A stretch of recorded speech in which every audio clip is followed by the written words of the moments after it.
একই ঘটনা ঘটলো হরিণঘাটার একটা স্কুলে, দেখতে পেলাম নন্দীগ্রামেও হচ্ছে।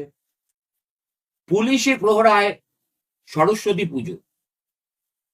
আমরা পশ্চিমবঙ্গের মানুষ, এইখানেই এই মাটিতেই জন্মেছি, আমাদেরও স্কুল ছিল, আমরাও সরস্বতী পুজো করেছি। আমার এই ৬৭ বছরের জীবনে পুলিশের হাতে বন্দি কোনো সরস্বতী মূর্তি চোখে পড়েনি। আসলে মা সরস্বতীর সঙ্গে আমাদের রাজ্যের শাসক দলের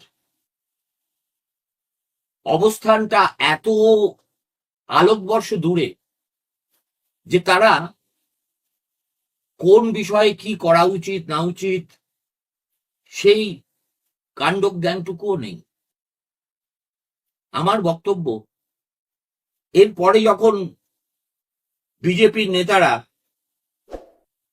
2026-এ ভোটের আগে প্রচারে এসে বলবেন পশ্চিমবঙ্গ এমন একটা রাজ্যে পরিণত হয়েছে, তুষ্টিকরণের রাজনীতি এমন একটা বিন্দুতে পৌঁছেছে যে এখানে সরস্বতী পুজো করতে গেলে পুলিশ ডাকতে হয়, তখন মানুষের কাছে তা কি সম্পূর্ণ অবিশ্বাসযোগ্য বলে মনে হবে?